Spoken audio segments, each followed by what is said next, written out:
c'est impressionnant de voir à quel point cette série qui est maintenant terminée depuis 10 ans est en fait toujours là, qu'on la revoit toujours, et puis elle se retrouve, elle a essaimé dans d'autres fictions, et pas juste du même showrunners. Bien sûr, on peut dire The Leftovers est un héritage lostien, mais pas que. Il y a d'autres showrunners, par exemple, This Is Us est une série éminemment lostienne, qui reprend sa structure narrative, où on voit à quel point le passé est toujours là dans le présent, comment on fait des va-et-vient dans le passé, le présent, le futur. Lost a été crucial dans la façon de réinventer les structures narratives semi-feuilletonnantes à la télévision maintenant. C'est l'envers de Lost, The Leftovers. C'est la phase B ténébreuse, désenchantée de Lost. Pour moi, quand j'ai vu The Leftovers, c'était le monde de l'homme sans nom. Si l'homme sans nom avait pu quitter l'île et déverser son amertume et sa douleur sur le monde, ça donnait The Leftovers. C'est le monde sans l'île, sans l'orientation de l'île, The Leftovers.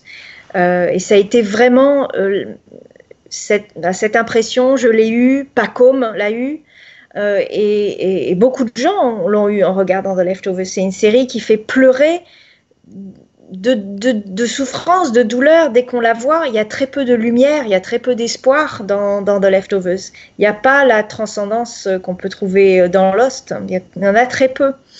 Et c'est comme si on suivait ceux qui étaient restés, comme si en fait les disparus de Lost, eux, étaient heureux sur l'île, ensemble, et qu'on suivait tous ceux qui n'étaient pas des héros, tous ceux qui étaient laissés derrière. Et il n'y a pas vraiment de héros alors que dans Lost, tout le monde est héros, tout le monde est héroïque. Dans The Leftovers, personne ne l'est en fait. C'est une tragédie. Et c'est une tragédie de l'absurde, The Leftovers. D'ailleurs, pour reprendre cette comparaison avec les pièces de Shakespeare, autant Lost est une adaptation, une réappropriation des romances tardives de Shakespeare, et d'ailleurs cite une des stations d'Arma s'appelle La Tempête, d'ailleurs, hein, c'est pas rien, c'est une clé de lecture, hein. Alors que dans The Leftovers, la seule pièce de Shakespeare qui soit citée, c'est pas une romance tardive, c'est au contraire une pièce tragique des débuts de la carrière de Shakespeare, c'est Titus Andronicus. C'est la pièce la plus sanglante, la plus absurde, la plus tragique qui soit, où il y a des mutilations en cascade, des mains coupées, des têtes coupées. C'est une horreur, Titus Andronicus. Et c'est le monde de The Leftovers, en fait, c'est pas étonnant si Titus se retrouve dans The Leftovers, cité explicitement.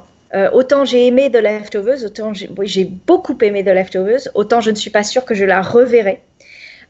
Pour moi, The Leftovers, c'est une série qui pose un diagnostic très juste sur notre époque, c'est-à-dire avec The Leftovers qui dit voilà 2% de la population va s'évaporer, on est dans l'idée de la fin des espèces, le début de la disparition de notre espèce si on ne fait rien.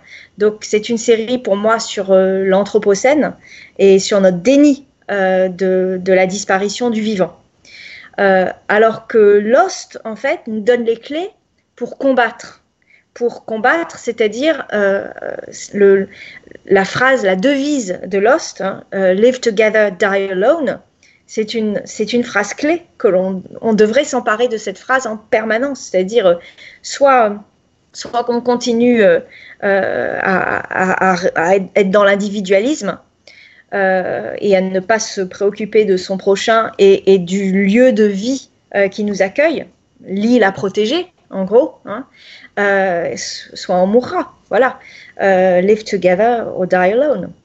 Et pour moi, c'est une phrase, c'est la philosophie lostienne de la solidarité et de la protection de son environnement, de l'île à protéger comme le monde à protéger, la terre à protéger, c'est d'une justesse incroyable.